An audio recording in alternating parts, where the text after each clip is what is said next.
안녕하세요, 여러분. 제 이름은 김정숙입니다. 올해 71살. 남편 박철수가 세상을 떠난 지 1년이 지났습니다. 40년을 함께한 제 삶의 반쪽이었습니다. 평생 성실하게 작은 건설회사를 운영했고 저희를 넉넉하게 살게 해준 고마운 사람이었죠. 남편이 떠나기 전까지만 해도 우리 가족은 정말 화목했습니다. 큰아들 석호는 은행 과장, 둘째 영수는 작은 사업가였습니다. 큰 며느리 미경은 차가웠지만 예의를 지켰고 둘째 며느리 은영은 밝고 활발했습니다. 손자 손녀들까지 저를 잘 따랐으니 저는 이 세상에서 가장 행복한 어머니라고 자부했습니다. 하지만 남편이 마지막으로 제게 남긴 말은 단순한 유언이 아닌 가족의 운명을 가르는 서늘한 예언이었습니다. 여보, 내가 먼저 가면 아이들이 좀 달라질 거야. 돈이라는 게 참 무서운 거라서. 그때 너무 상심하지 말고 현명하게 대처해. 저는 그때 그 말의 무게를 알지 못했습니다. 설마 내가 낳아 기른 자식들이 어머니의 슬픔보다 재산을 먼저 생각할 리가 있겠냐고 스스로를 수없이 달랬습니다. 남편이 남긴 유산은 생각보다 거대했습니다. 시가 120억 원짜리 건물 2채와 30억 원의 예금, 그리고 여러 투자 자산까지. 총 150억 원이 넘는 유산이었습니다. 그 규모는 저를 놀라게 했지만 곧이어 찾아온 현실은 비참함 그 자체였습니다. 장례를 치르고 난 후 아이들의 변화는 미묘했지만 섬뜩했습니다. 처음에는 큰아들 석호가 저를 모시겠다는 효자 연기를 했고 둘째 영수도 재산 정리를 도와주겠다는 성실한 연기를 했습니다.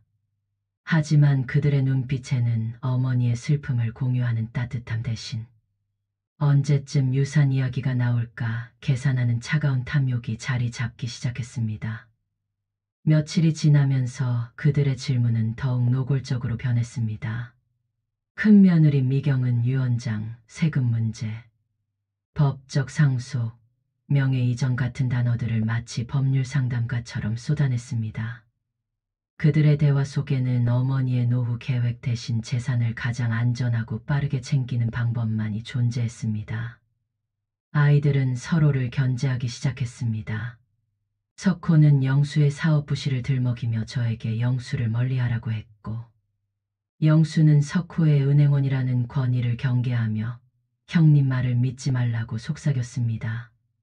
그들은 어머니의 귀에 대고 서로를 비난하며 제가 가진 150억 원의 독점권을 차지하기 위해 추악한 심리전을 펼치고 있었습니다. 제 심장을 멈추게 한 그날 밤, 저는 화장실에서 돌아오다 문틈으로 미경과 석호의 대화를 들었습니다. 미경은 소름 끼치는 어조로 말했습니다. 어머니가 치매 초기 증상 같다. 150억이 그냥 묶여 있으니 치매가 확실하면 후견인 신청을 해서 재산을 우리가 관리하자.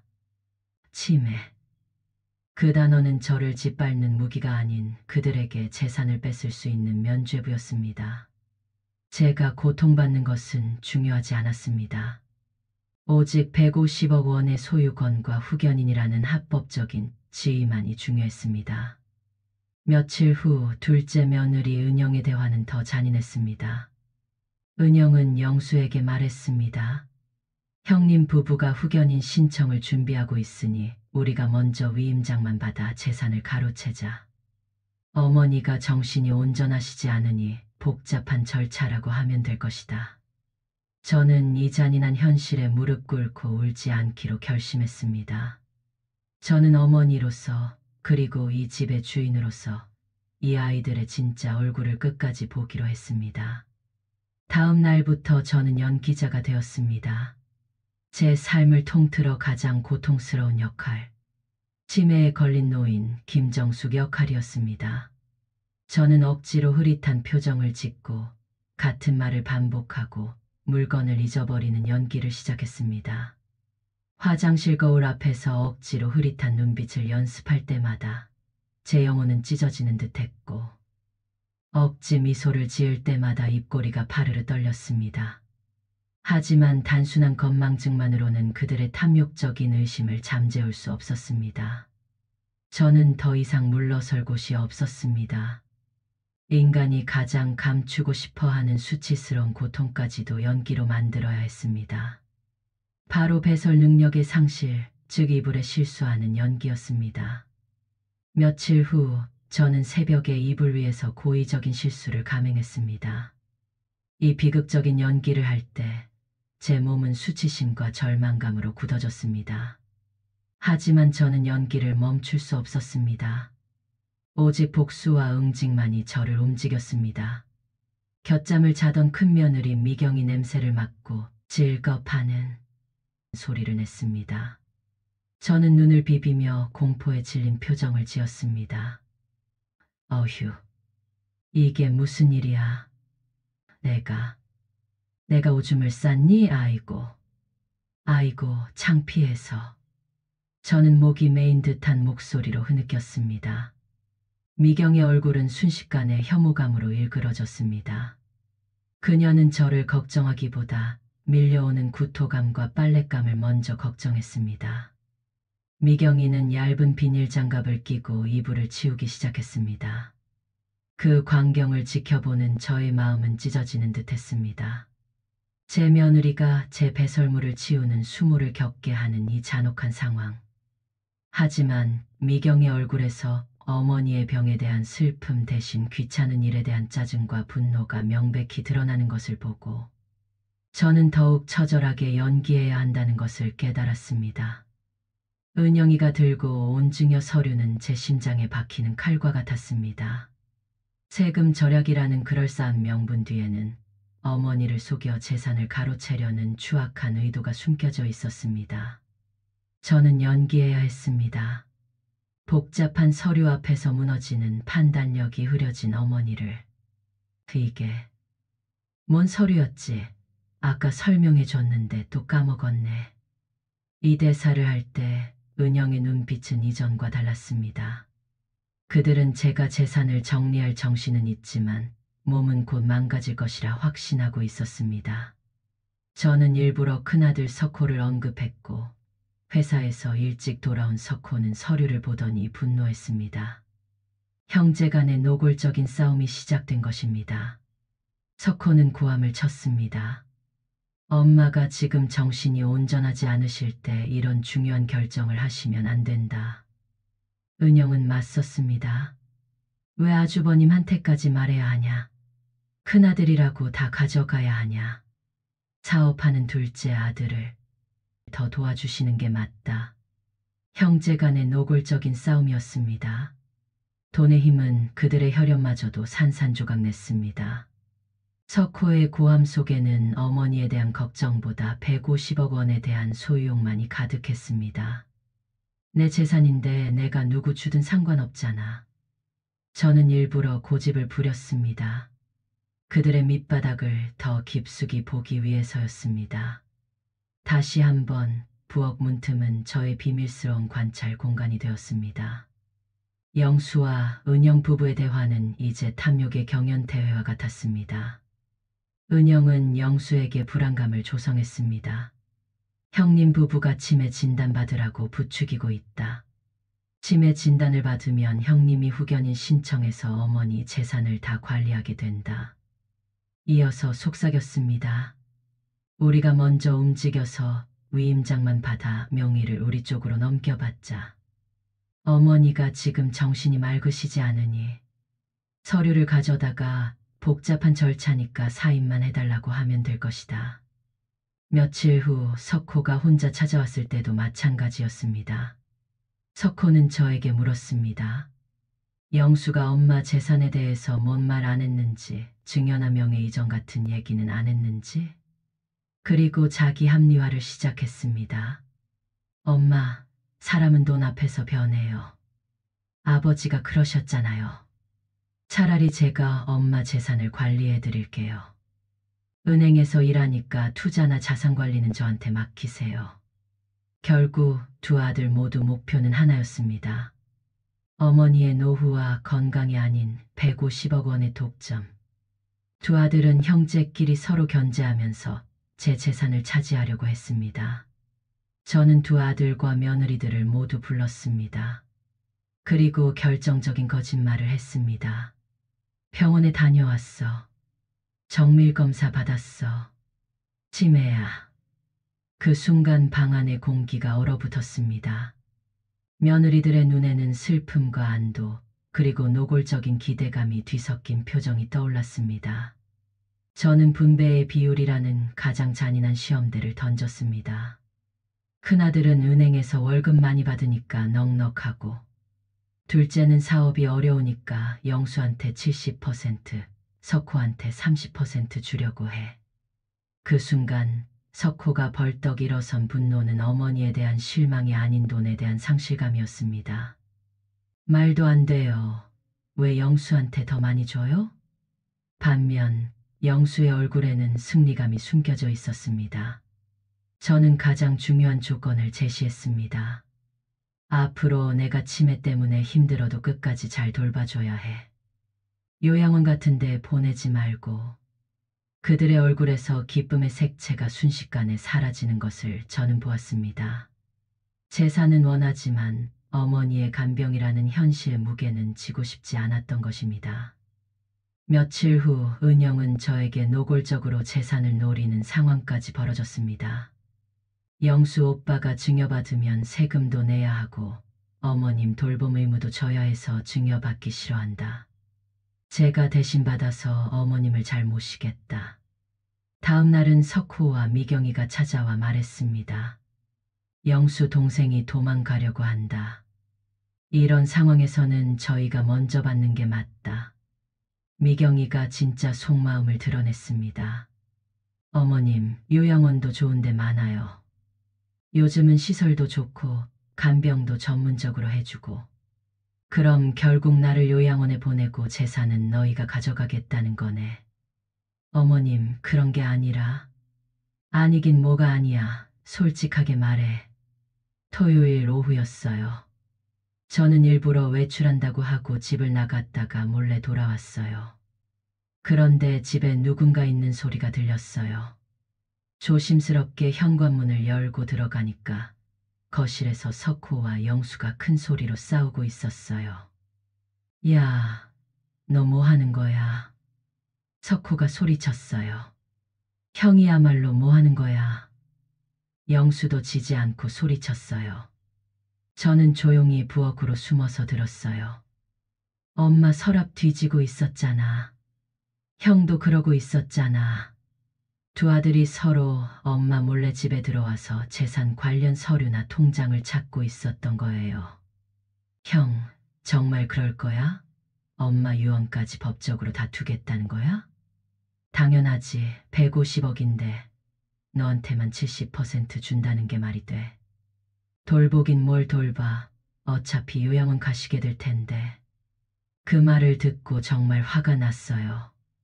제가 치매에 걸렸다고 해서 이미 요양원 갈 거라고 단정하는 거였어요. 그때 영수가 더 충격적인 말을 했어요. 형, 솔직히 말하자. 우리 둘 다 엄마 돌보기는 힘들어. 그럼 차라리 재산을 반반 나누고 요양원비는 공동으로 부담하자. 어차피 치매 진행되면 기억 못 하실 거야. 그 말을 듣고 정말 온몸에 힘이 빠졌어요.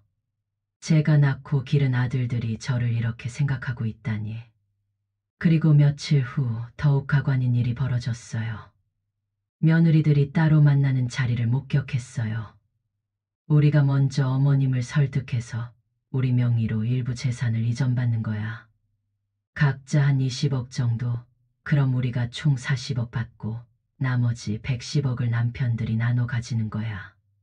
그리고 어머님 돌봄도 우리가 전담한다고 하면서 더 받을 수 있을 거야. 정말 돌볼 거야? 당연히 아니지. 좋은 요양원 보내고 가끔 문안 가는 정도면 되잖아. 그들의 대화를 들으면서 정말 어이가 없었어요.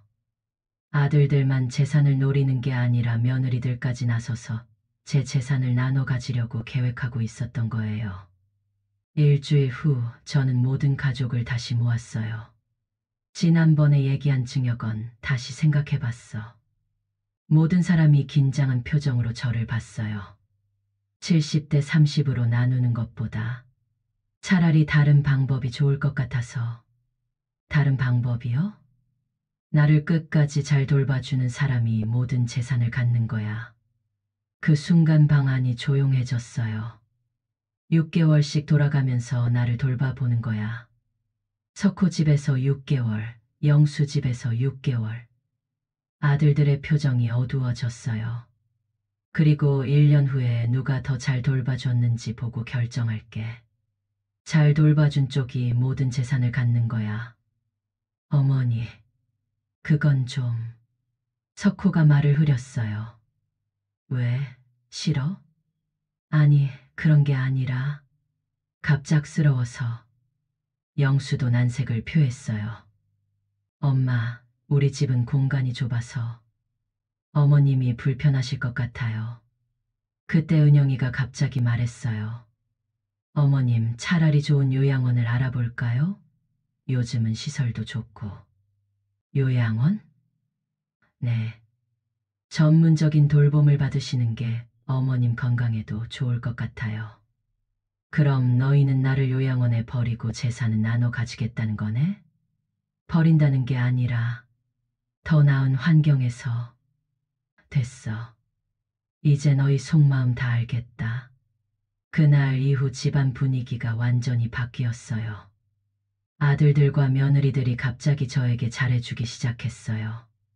하지만 저는 이것도 연기인지 진심인지 확신할 수 없었어요. 모든 사람이 모인 자리에서 저는 진실을 말했어요, 얘들아. 나는 치매에 걸리지 않았단다. 모든 사람이 깜짝 놀랐어요. 뭐라고요? 병원 진단서도 가짜고 지금까지의 치매 증상도 모두 연기였단다. 석호가 벌떡 일어났어요. 엄마, 무슨 말씀이세요? 너희 아버지가 돌아가신 후 너희들이 어떻게 변하는지 보고 싶었다. 그래서 일부러 치매에 걸린 척 했지. 그럼 지금까지 다? 그래, 모든 대화를 다 들었다. 너희들이 어떤 생각을 하는지 다 안다. 방 안이 조용해졌어요. 재산을 서로 나눠 가질 계획, 나를 요양원에 보낼 계획, 심지어 며느리들까지 재산을 가져가려던 계획. 다 들었다. 모든 사람의 얼굴이 파랗게 질렸어요. 그래서 결정을 했다. 저는 서류를 꺼내 보였어요. 모든 재산을 사회에 기부하기로 했어. 치매 노인들을 위한 복지시설을 짓는데 사용될 예정이다. 엄마, 어머님. 모두가 소리쳤지만 저는 이미 결심을 굳혔어요. 지금까지 너희들이 보여준 모습이 진짜 너희들이겠지. 돈 앞에서 가족도 없고 사랑도 없더구나. 석호가 무릎을 꿇었어요. 엄마, 잘못했어요. 다시 기회를 주세요. 영수도 마찬가지였어요. 엄마, 정말 죄송해요. 앞으로 잘할게요. 하지만 저는 흔들리지 않았어요. 이미 늦었단다. 너희들이 진짜로 나를 생각했다면 처음부터 이런 일은 없었겠지. 저는 마지막 조건을 걸었어요. 앞으로 내가 정말 아프거나 도움이 필요할 때 진심으로 돌봐준다면 그때 가서 다시 생각해 볼게. 정말이에요? 하지만 조건이 있단다. 재산 때문이 아니라 정말 나를 사랑으로 돌봐줘야 해. 그리고 최소 3년은 봐야 한다. 그날 이후 집안 분위기가 완전히 바뀌었어요. 아이들의 태도는 즉각적으로 변했습니다. 매일의 전화, 일주일에 2번의 방문, 정성스러운 반찬. 6개월 후 허리를 다쳤다는 거짓말은 그들의 달려오는 속도를 측정하는 진심의 테스트였습니다. 30분 만에 도착한 2 아들. 그리고 며느리들의 정성스러운 간병. 1년이 지나자 조금씩 믿음이 생겼어요. 아이들이 정말 변한 것 같았거든요. 2년이 지났을 때 저는 진짜로 아팠어요. 갑자기 고열이 나면서 의식을 잃었거든요. 병원에서 깨어보니까 온 가족이 제 침대 주위에 있었어요. 엄마 깨셨어요. 석호가 울먹이며 말했어요. 그 후 한 달 동안 입원하면서 정말 많은 것을 느꼈어요. 아이들이 매일 병원에 와서 저를 돌봐줬거든요. 진짜 정성스럽게요. 영수는 회사 일을 미루면서도 제 곁을 지켰고 석호는 밤새 간병을 했어요. 그때 깨달았어요. 이 사람들이 정말 변했구나. 퇴원한 후 저는 가족들을 다시 모았어요. 지난 2년 반 동안 너희들을 지켜보았다. 모든 사람이 긴장한 표정으로 저를 봤어요. 처음에는 너희들이 연기하는 건 아닌가 의심을 했는데 재산 때문에 잠깐 착한 척하는 건 아닌가 하고 아들들이 고개를 숙였어요. 하지만 지난 한 달 동안 내가 아팠을 때 보여준 모습을 보니까 진심이었다는 걸 알 수 있었어. 영수가 조심스럽게 입을 열었어요. 엄마, 저희가 정말 많이 반성했어요. 그래, 알아. 다 보였어. 미경이가 눈물을 글썽이며 말했어요. 어머님, 처음에 저희가 정말 잘못 생각했어요. 돈이 그렇게 중요한 줄 알았는데 어머님을 잃을 뻔하니까 그게 아니더라고요. 맞아요. 돈이 없어도 가족이 함께 있는 게 더 중요해요. 은영이도 동의했어요. 석호가 진심 어린 목소리로 말했어요. 엄마, 앞으로는 재산 얘기 안 할게요. 그냥 엄마가 건강하게 오래 사시는 게 더 중요해요.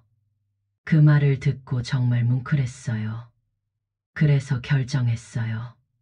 저는 새로운 서류를 꺼냈어요.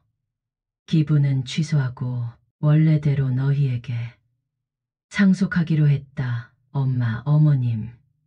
모든 사람이 기뻐했어요. 하지만 조건이 있어. 모든 사람이 다시 집중했어요.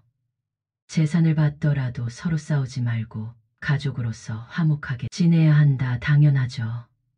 그리고 내가 정말 늙어서 도움이 필요할 때 끝까지 잘 돌봐줘야 해. 물론입니다. 마지막으로 이 일을 계기로 돈보다 더 중요한 게 있다는 걸 잊지 말아라. 모든 사람이 고개를 끄덕였어요. 그날 저녁 오랜만에 온 가족이 함께 식사를 했어요. 예전처럼 화기애애한 분위기였어요. 석호가 말했어요. 엄마, 그런데 치매 연기는 어떻게 그렇게 자연스럽게 하셨어요? 인터넷에서 찾아보고 관련 다큐멘터리도 보고 정말 열심히 연습했지. 모든 사람이 웃었어요. 그리고 병원 진단서는 어떻게? 가짜로 만들었어. 컴퓨터 잘하는 사람한테 부탁해서. 엄마 대단하시네요. 미경이가 감탄했어요. 그런데 정말 무서웠어요. 어머님이 진짜 치매에 걸리셨다고 생각하니까. 무서워서 재산 가져가려고 했잖아. 죄송해요. 그렇게 우리는 다시 화목한 가족이 되었어요. 3년 후, 석호는 승진해서 더 안정적인 생활을 하게 됐어요. 그리고 정말로 저를 자주 찾아와서 안부를 물었어요. 영수의 사업도 다시 잘 되기 시작했어요. 제가 일부 자금을 지원해 줬거든요. 물론 이번에는 투명하게 가족 회의를 통해서요. 며느리들도 많이 변했어요. 특히 명절이나 제 생일 때는 정성스럽게 음식을 준비해 왔어요. 손주들도 자주 놀러 와서 집안이 시끌벅적했어요. 그런데 정말 웃긴 일이 하나 있었어요. 어느 날 손주 중 하나가 물었어요. 할머니는 나중에 돈을 우리한테 어떻게 줄 거야? 그 순간 온 가족이 조용해졌어요. 그리고 석호가 손주를 혼냈어요. 야, 그런 말 하는 게 아니야. 왜요? 궁금한데. 할머니가 건강하게 오래 사시는 게 가장 중요한 거야. 그 모습을 보면서 정말 뿌듯했어요. 아이들이 진짜 변했다는 걸 확신할 수 있었거든요. 그날 밤 하늘의 남편에게 말했어요. 여보, 아이들이 많이 달라졌어요. 당신 말이 맞았네요. 돈 때문에 한때 변했지만 진짜 중요한 게 뭔지 깨달았어요. 바람이 살살 불어와서 남편이 대답하는 것 같았어요. 지금 저는 80세가 됐어요. 건강도 예전 같지 않고 정말로 가족들의 도움이 필요한 나이가 됐어요. 하지만 걱정은 없어요. 아이들이 정말 잘 돌봐주거든요. 진심으로요. 며칠 전에는 손주들이 와서 물었어요. 할머니가 그때 치매 연기한 이야기 써보면 어때요? 드라마로 만들면 재밌을 것 같은데. 그럴까? 네, 우리가 도와줄게요. 그래서 이렇게 제 이야기를 쓰게 됐어요. 혹시 이 글을 읽는 분들 중에서 저와 비슷한 상황에 있는 분이 있다면 돈 때문에 가족이 변한다고 해서 너무 절망하지 마세요. 때로는 충격요법이 필요할 수도 있어요.